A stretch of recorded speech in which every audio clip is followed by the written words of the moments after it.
Okay, let's call to order the July 10th Andover City Council meeting. We'll start off with a roll call to my left. Brian Schwan, council member. Caroline Hale, council member. Ben Lawrence, Mayor.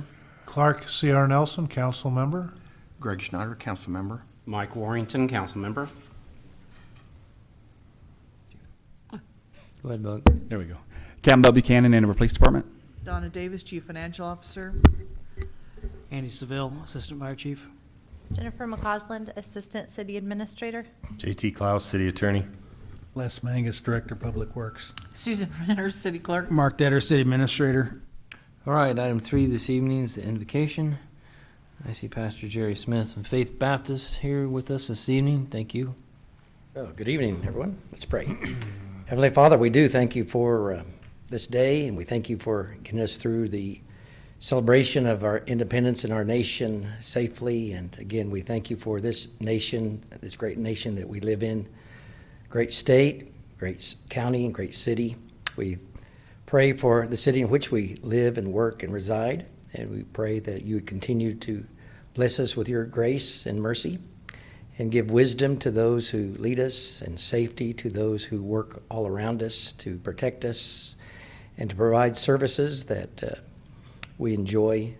We pray that we'd be good neighbors to one another and show hospitality to the stranger that visit our cities, and that we would build up one another as we see each other in the stores and the schools and the activities we are involved in. Pray for this month as we continue to celebrate our freedom, and we pray again for just your mercy upon us all. In Jesus' name, amen. You would stand with us for the pledge.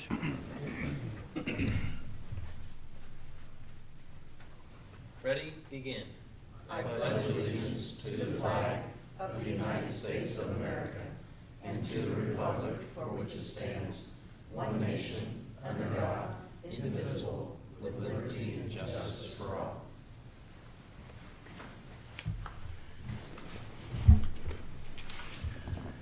Item number 5 this evening is the public forum. Is there anyone here that wishes to address the council?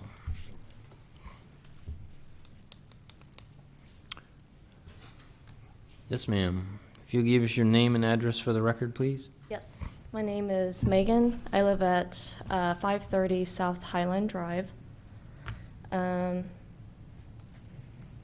And I'm a full-time cosmetologist, just something you guys can know about me. So I'm here to address my concern about the pit bull ban. I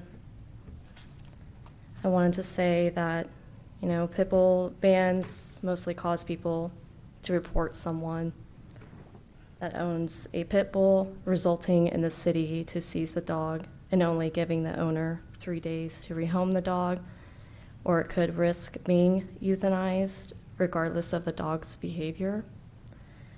Breed bans contribute to criminals continuing to use these dogs to fight and to overbreed because it's already illegal, and they're doing these to these dogs, and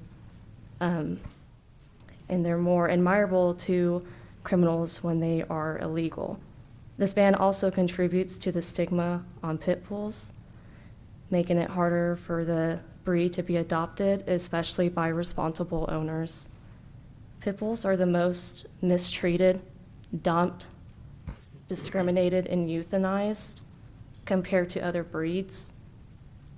And people like me recognize this issue, and we want to help them. And I am a volunteer at Beauties and Beasts, by the way.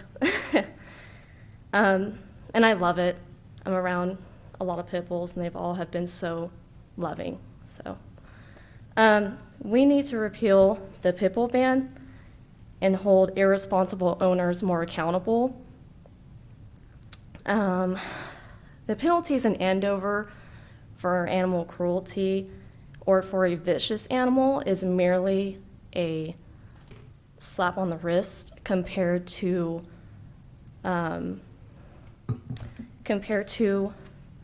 what the penalties are for just owning a pit bull in Andover, regardless of behavior, again, regardless if the owner's responsible. And that's basically all I want to say for now. And hopefully you would consider in the future of lifting this ban and holding irresponsible owners more accountable, since that's what mostly causes dogs, living in horrible conditions, like that are going to be the ones to attack another dog or a human. Thank you.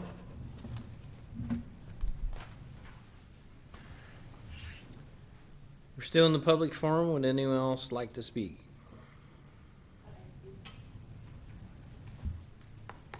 If you could state your name and address for the record, please. Kristen Galan, 215 South Fairway Circle.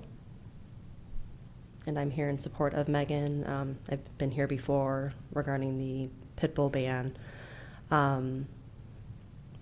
Basically, I don't think a ban on a specific breed is going to make any issue go away. I think if we focus on breed neutral legislation and dangerous dog laws, particularly in situations where owners are bad dog owners in general, keeping dogs chained up 24/7, not providing them obedience, putting them in dangerous situations.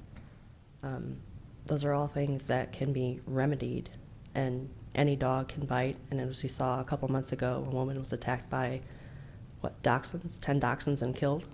So I know that this is a larger breed dog, but we have a lot of large breed dogs in this neighborhood as well, some of which are on electric fences, which probably isn't the best thing for a large breed dog.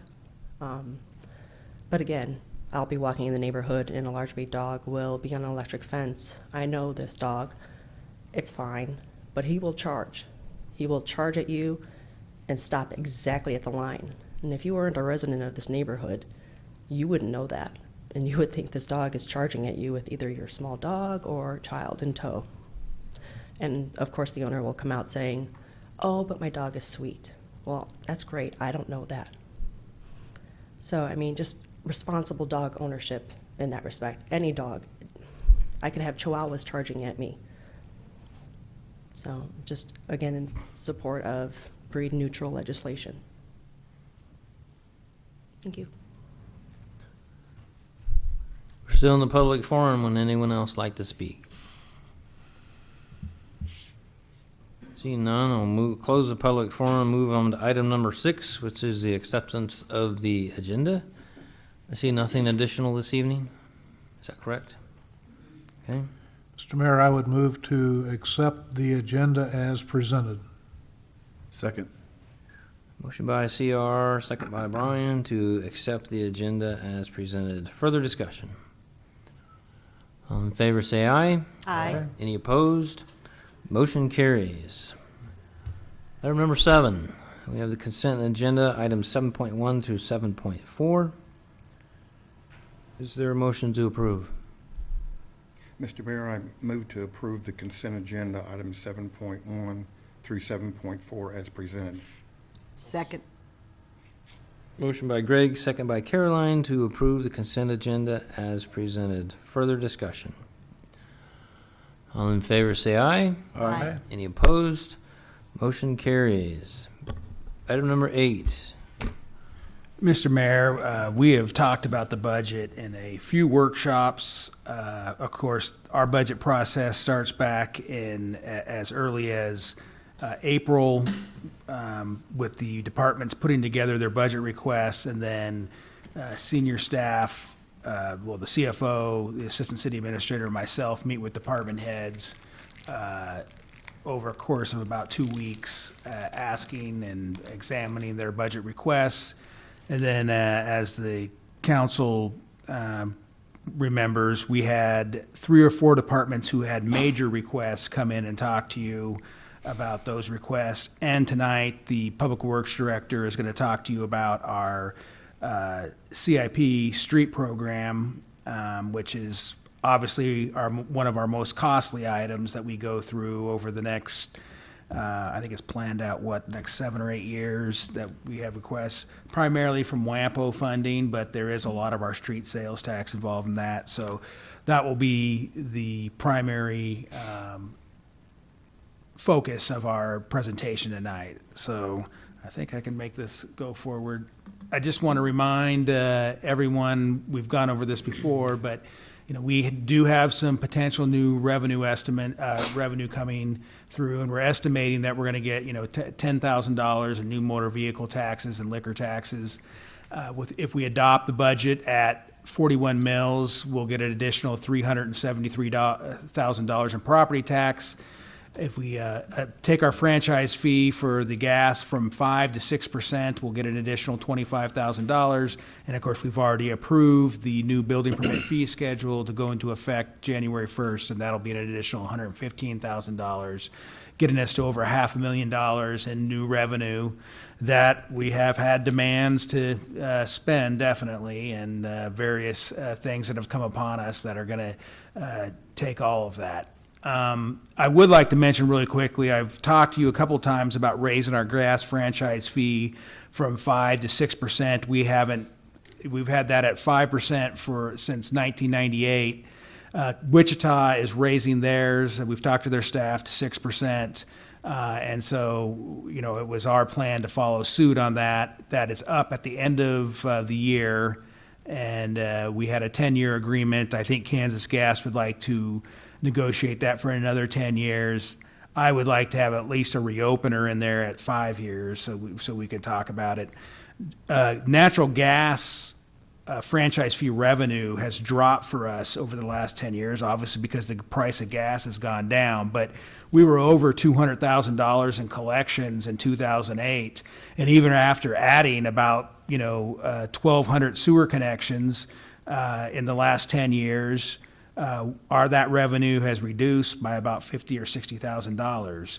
So while the gas company certainly has sold more gas, I don't know if their profits have gone up that much, but the overall revenue from gas sales has not, for franchise fee, has not gone up for the city of Andover. I'd also like to mention, with the county sales tax dropping off quarter of a cent July 1st, and our sales tax will come off October 1st.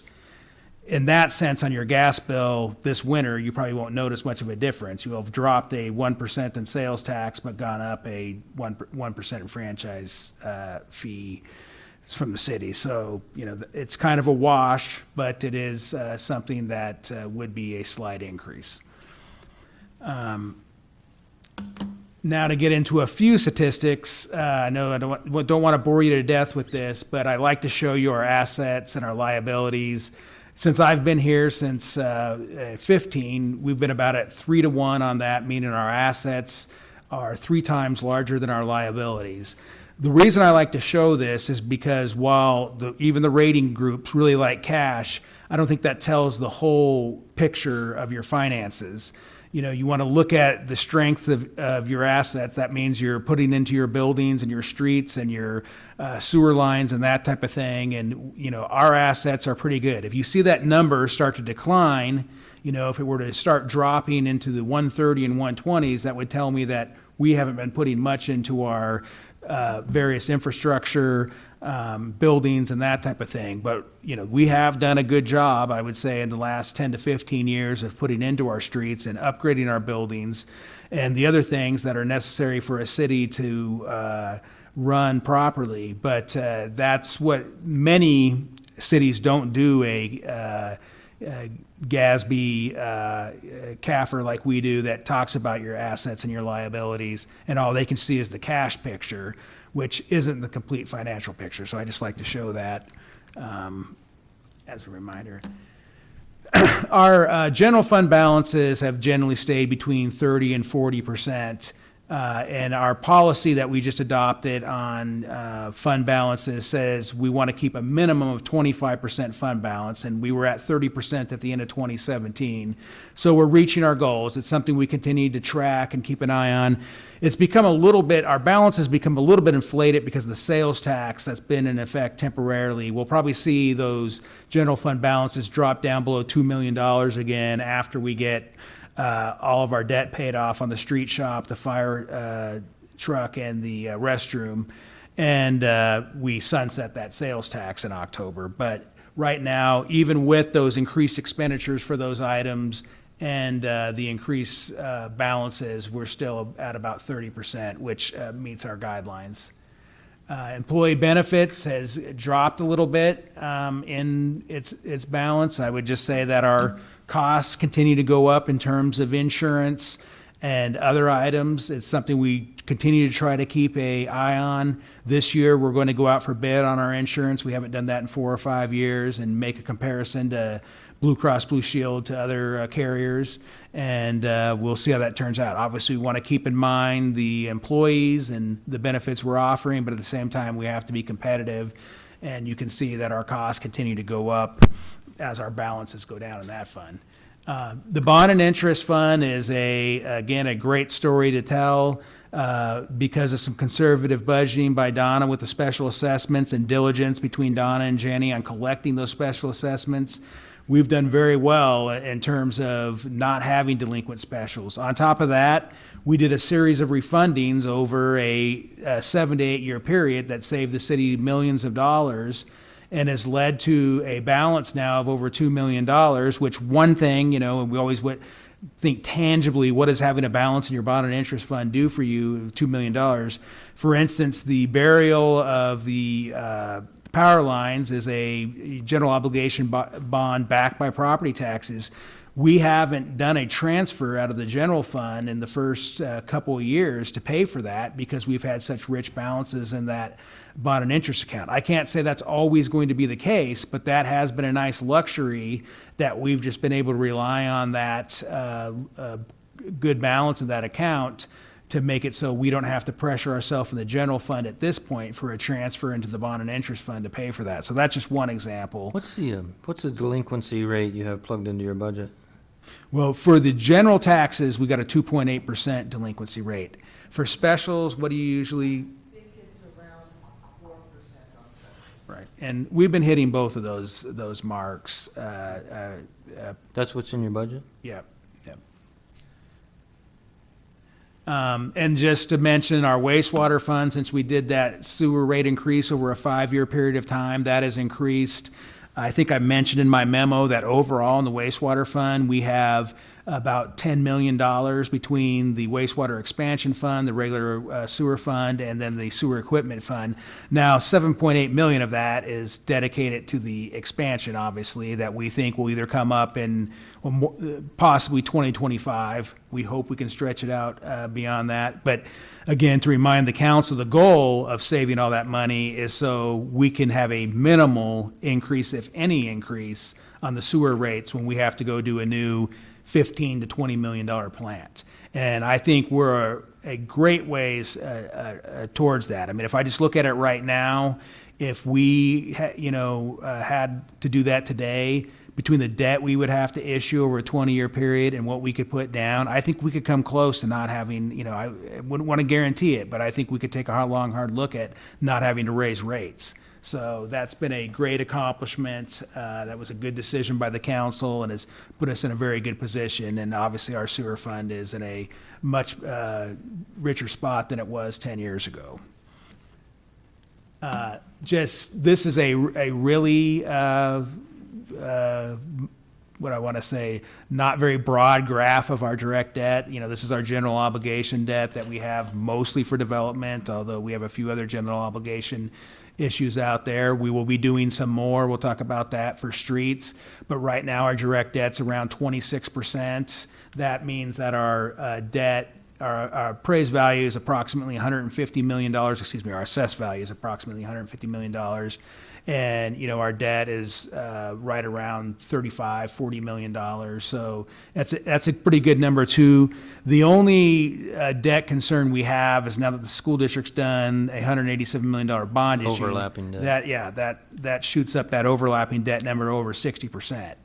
So it hasn't made our rating drop yet. We just got a confirmation of our AA rating on a PBC issue, which is the equivalent to a GO bond. They kind of went back and re-looked at that and decided that they were having it one notch below, but the city's credit rating is AA by Standards & Poor's. So whatever our debt situation is right now, I think they find our overall demographics of our community and other financials such that they have not dropped us because our overlapping debt went up. This is a little graph that's in the back of our CAFR. I mean, I know we've increased our employees. The fire department's added 5 people since I've been here. Police department's added two since I've been here, and we added a couple at City Hall. So as our city has grown, we've had the need for more employees. I think that number includes fire reservists. If you went through our entire personnel, I think there's some seasonals in there, but it does reflect that we've increased employees over the last 3 years. I would say need it in all categories, but we have increased our employment.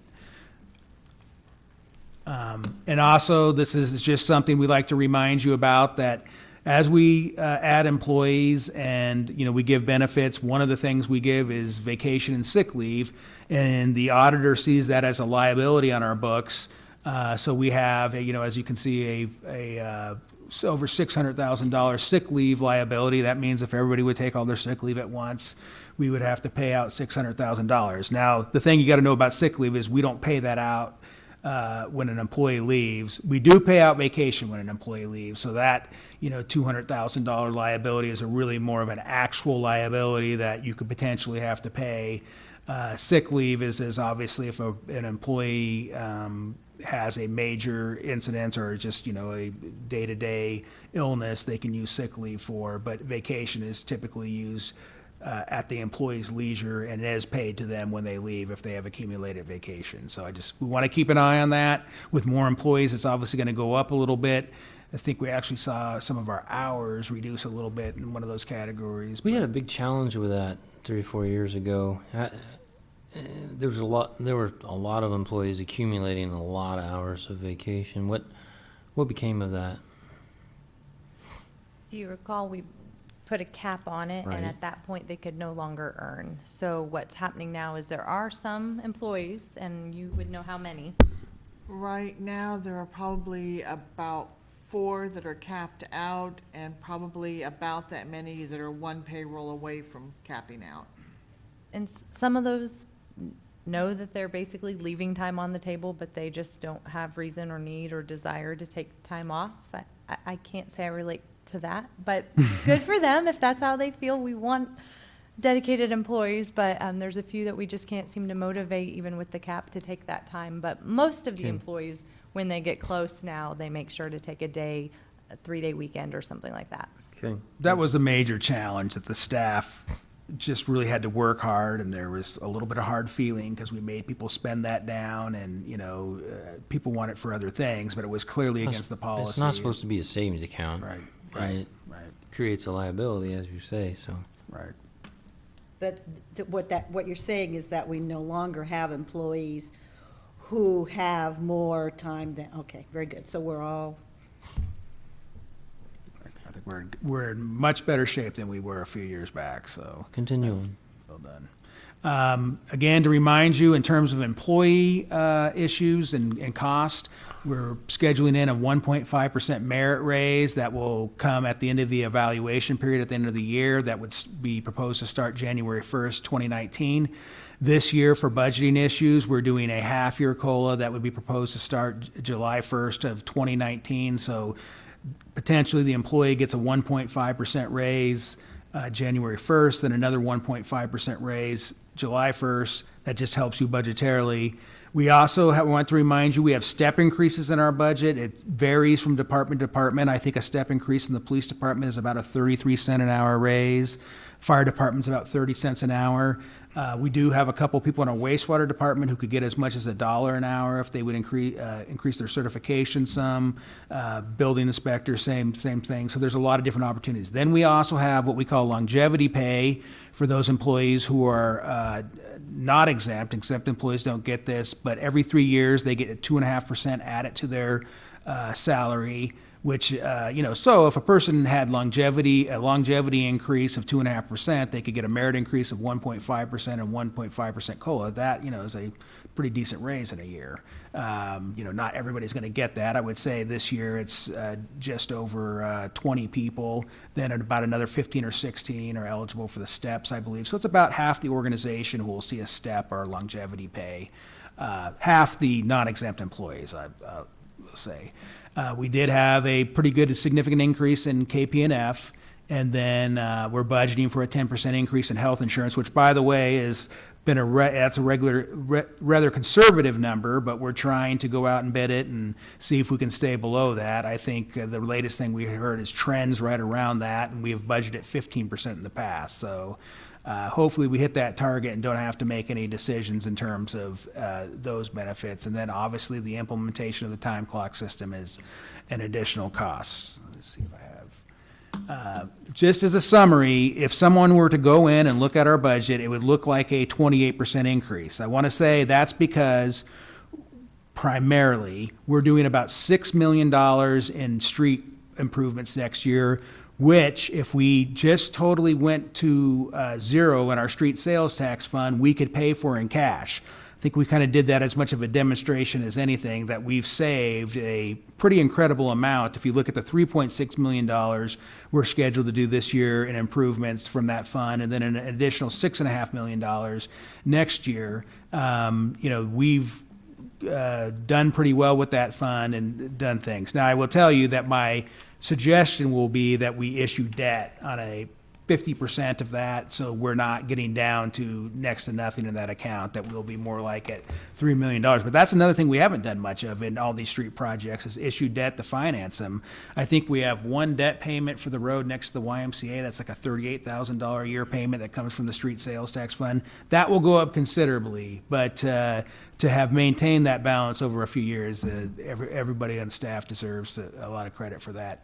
General fund increase is pretty much in line with what our valuation went up. Again, we have some fire capital outlay, an IT item for the phones, and then police capital outlay that are our main expenditures there. Property tax revenue, not from a particular mill levy increase, but just from a valuation increase, will go up 6.3%. As a reminder, again, I've said this many times, the current sales tax of 0.75% is going off October 1st. Again, the wastewater expansion fund, we've saved over $7.5 million in that. And then the street sales tax fund in at 2017 with close to $6 million. Les will get into these a little bit more, but the Yorktown Road improvement that hopefully will start at the end of this year and will go into 19, and the KTA Bridge to Central will be two over $6 million projects, which we'll have to issue debt on some of those, but we will have some cash to pay for those. And just as a reminder on that bridge, I said WAMPO. WAMPO will pay some, but KTA is paying a portion, and we have a federal earmark from 10 years ago or so that's going to pay for a portion of it. So the city share ultimately will be just over $3 million. And that not only includes the bridge, but obviously road improvements all the way to Central from the bridge. And I think that's it, because it's not going any further. I certainly would stand for any questions. I will just say that this is the last time we can raise the mill levy. Once we publish it at the 41 mills we plan to publish at, we can't go up at the next meeting when we adopt the budget. We can only go down. And so if there's anything else that we want to talk about or do, we should talk about it tonight, because at this point, the budget's pretty set, but I certainly would stand for any questions. Hey, Mark, I have a question for you. On the bridge to Central, it's showing 6.7, and when we get to this one, Les does his, that's showing, 3.3, but when it gets to that presentation, it shows 2.6. I combined two projects in there, and so my numbers are a broad estimate. He gets a little bit more specific on his, but between the bridge and the work to Central, it's going to be over $6 million. Okay. Which, of course, we're going to be responsible for about half of that. That's it. Anybody else have anything? That was easy. Don't raise taxes, right? Anybody can call me, too, if they have any questions, including the public. Okay. Just one question. Our total number, again, of expected expenditure, was it 24 million? 28 million. But the number I'm asked about sometimes, which I don't always have on the tip of my tongue, is the operating budget. That's more like $12.5 to $13 million. If you take out all of the capital outlay stuff, the recycling and the trash fund is more of a pass-through fund. We put like $700,000 in that. So we have a lot of things. The bond and interest fund, really, I don't consider that an operational expense. But what's that, over $5 million or something? So we have a lot of funds that have a lot of money and that have nothing to do with personnel or daily operations. So 12.5 million for the general. 12.5 million to 13 million. If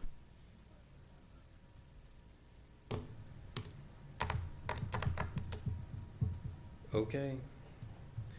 Let's move on. Item number 9. Streets. The street capital improvements are really divided into two broad categories. The first spreadsheet you have there in your packet is a summary of more the improvement type projects, whether that be widening a road or improving from ditch section to curb and gutter. And the second maps there show the locations of more rehab or maintenance type projects. In the spreadsheet, the first project there, the Andover Road 4 Mile Creek project is underway. It's probably nearing 40% completion now. It shows in 2017 in our budget, which is really 2018 in the federal budget. The next project that's ongoing is a WAMPO project, 159th Street KTA Bridge. That's, as Mark said, a WAMPO project, so approximately 80% of construction and construction engineering are federally funded. $980,000 of that's a congressional earmark. Then the remainder is split with the Kansas Turnpike Authority, so our local share of that is not nearly what it would be had we not had all of those partners. It is a $4 million project. Our local share is $575,000. And added to that, Mike, is that 159th Street project, $2,665,000. It's all local. The engineering, preliminary engineering is underway now.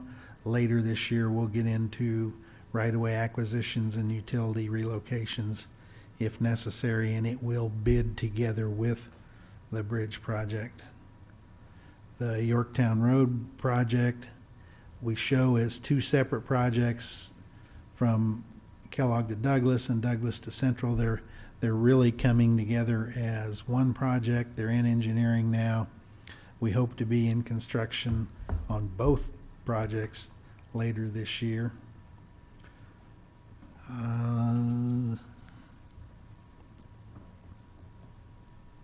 We have 3 projects that are shown there in yellow. Those are potential WAMPO projects that are out in out years. We have some bike ped projects.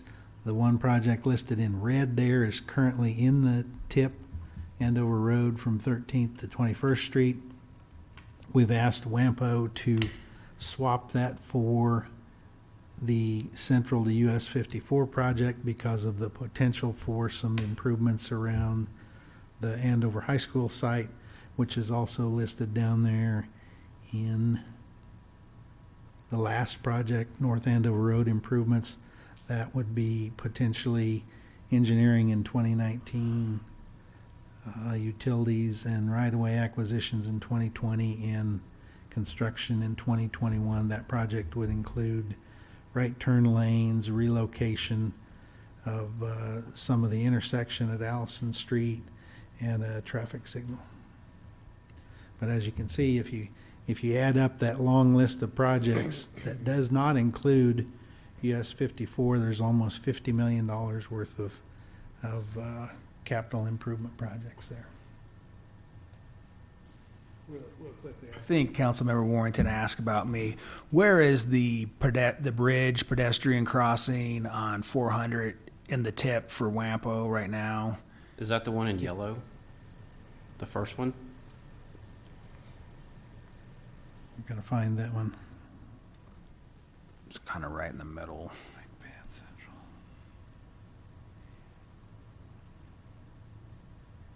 Yes, the PED crossing, first one in yellow.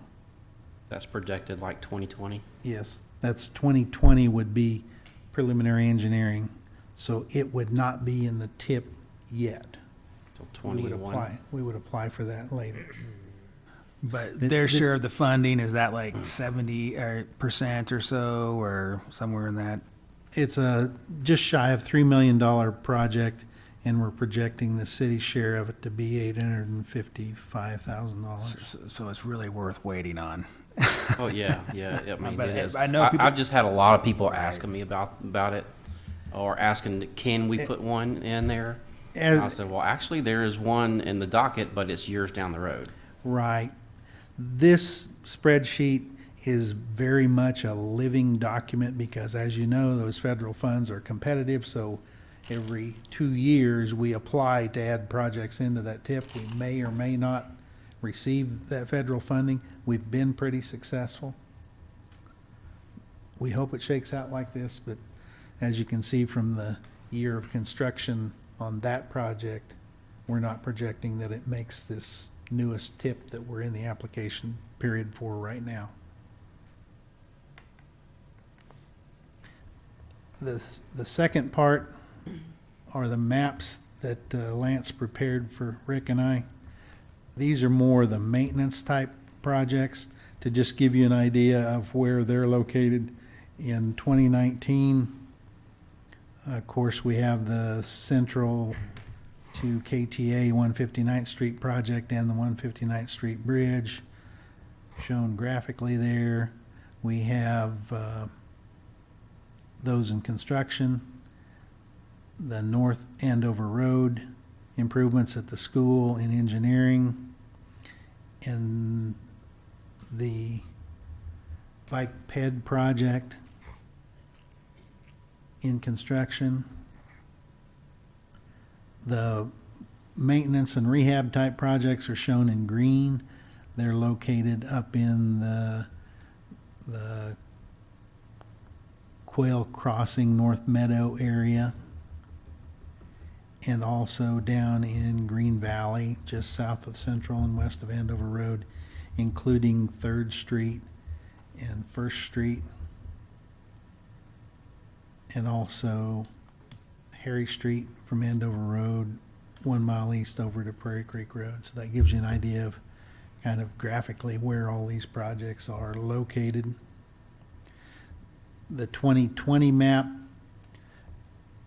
does not include the rehab and maintenance type projects yet because the prices and the availability of the contractors to do that type of work vary widely from year to year because most of the crews are traveling crews from outside the area. So we kind of have to wait until we're a little closer to that bidding year, particularly to stay in close contact with the city of Wichita and Sedgwick counties so that we can piggyback on maintenance crews that are in town. So that's kind of a summary of all of the road projects that are out there. It's a really big number, but luckily we're pretty successful at using federal funds, and we have a sales tax to back up our 20% match. Questions?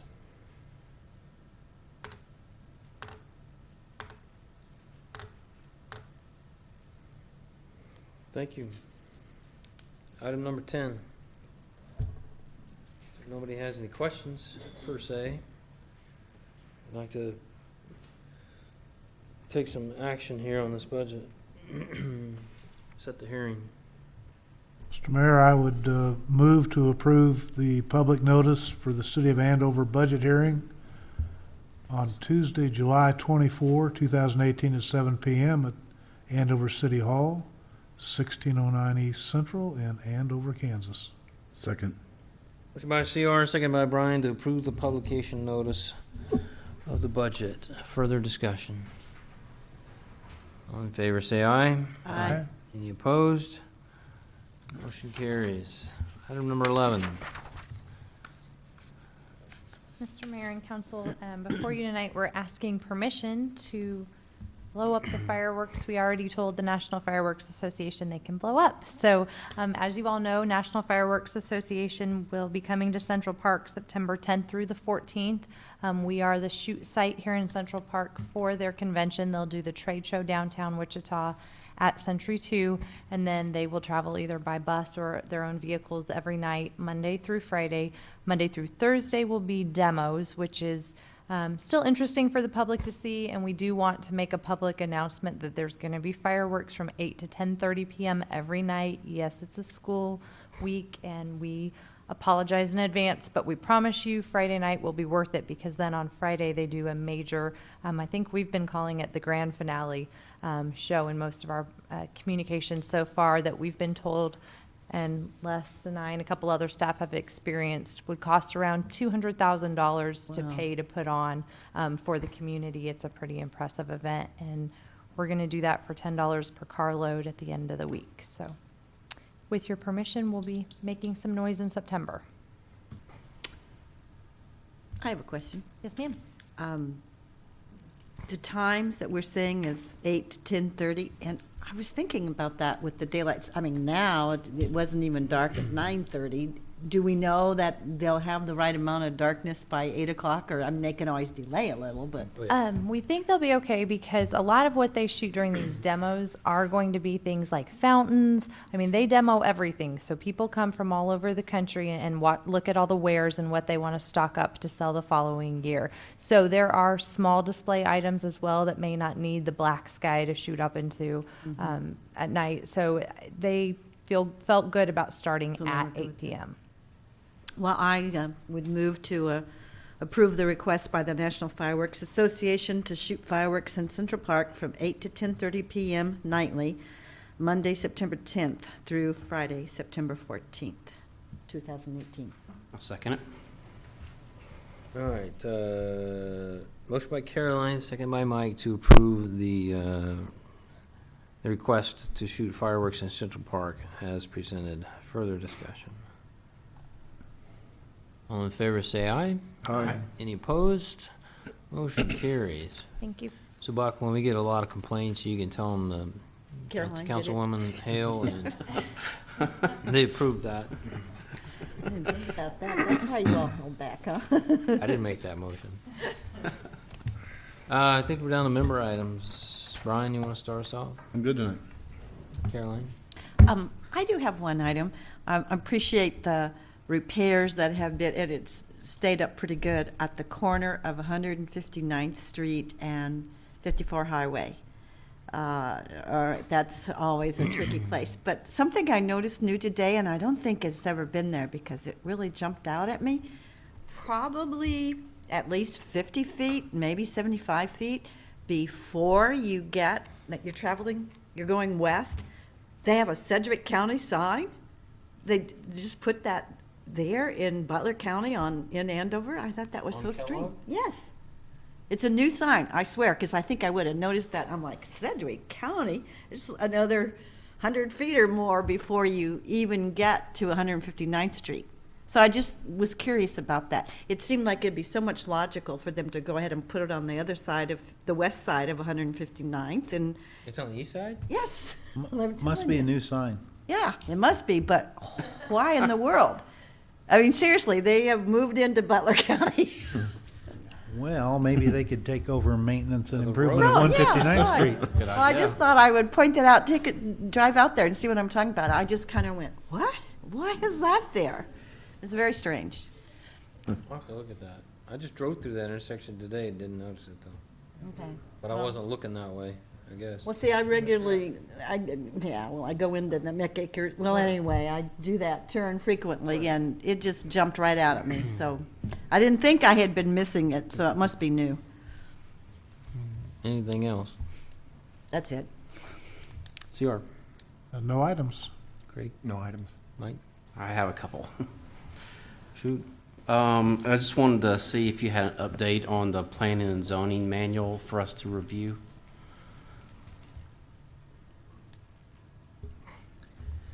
Would you like a paper copy electronic We copy. gave you an electronic copy in the last workshop meeting of the bulk. I've been I think reading that through wasn't mine. I think that wasn't the full thing, was it? That's not the full, that is the zoning section only. Okay. Are you talking about the entire 500 and Yeah.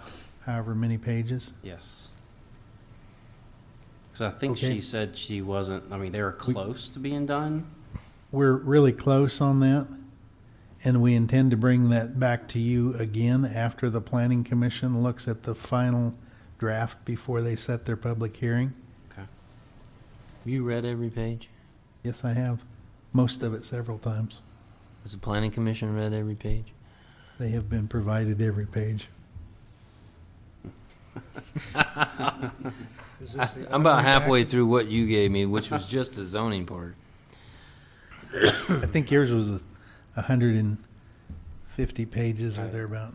The other is Small print. 500 something. The entire document's Small 500 and print. some pages. I may have been confused on it. I thought we were waiting something was going to come to us electronically before we started going through it. And if I should go back through, I've got all those, so I can go back through and start with what we had at the workshop. But I thought we were getting something The zoning part. different, new and different. I think that's The what we entire talked document will probably be too big to mail in one email. Okay. So if you want the entire document, we'll have to break it up into some pieces and send it to you. And well, that's fine. 500 pages? Well, wouldn't Because that of all the be- graphics and colors. Well, wouldn't that just be a Graphic. link or something that we could? Or a link to. It's not a, Susan might be able to put it in iCompass for you. There you go. It's not linked to the website yet. Another item was, it looked like the complaints for the 4th of July fireworks were the same. Does that seem about right, Captain? Yeah, we did our numbers, and everything was pretty much close to the same, with the exception of officer-initiated calls. And that's where we were more proactive this year, going around to the neighborhoods and letting people know, hey, get them off the streets into your properties. And no tickets were written. It was pretty much courtesy right now, but you need to get them off. And people complied. Yeah, okay. Yeah, I'm gonna miss the next meeting and be out of town for Oh, let's do some vacation. important stuff. So- It's going to approve a budget. Yeah. Anything else? You got the captain's answer. I think the city clerk had some correspondence on the fireworks that essentially Read it. you could boil it down to, some people want fewer days we sell, fewer days we shoot, and we don't set off as late. And that's, seems to be the reoccurring complaint over year. I mean, you could boil it down to that. And, you have a handful of people who just don't like it. Are our days the same as surrounding cities? The big surrounding city to the east, no, they don't have nearly what we do. So that's, that if you're comparing to that, people have moved out here, and compared to that, it's not the same. But I think we're pretty similar to the other smaller towns. Well, and we are following the state guidelines that are allowed for the, Anything else? Move to adjourn. Last shameless plug, July 21st, Terry Clark. Be out here. Little Central- Texas. Yes, Little Texas opening up, 7 p.m. show starts, 5 p.m. gates open. Tell your friends, $10 ticket, can't beat it. Forward it on Facebook, take a poster, spread the word. Was there a second? Second. Motion by CR, second by Greg. Further discussion? All in favor say aye. Aye. Any opposed? We are adjourned.